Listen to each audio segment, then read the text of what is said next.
Thanks for joining us. I'm Shamir Owens. A nightmare. That's how the owners of Ace's Auto in Potterville described last night after their puppy was stolen from their front yard. Cal Macon spoke with them and is here now with ways they say you can help. Shamir, the dog's name is Loki, and he's just a 7-month-old Siberian Husky.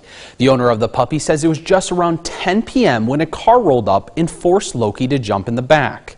What the thieves didn't know is that their every move was caught on camera, including them driving by multiple times, scoping out the area.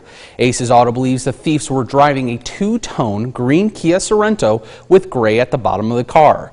The owner says the reason why this whole situation was so odd was just they were feet away from when the dog was stolen.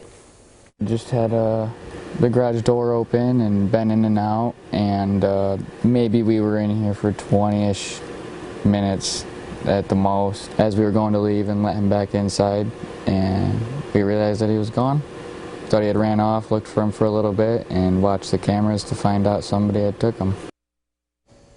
If you or anyone has information about this theft, please use the number on your screen to contact the Eaton County Sheriff's Office.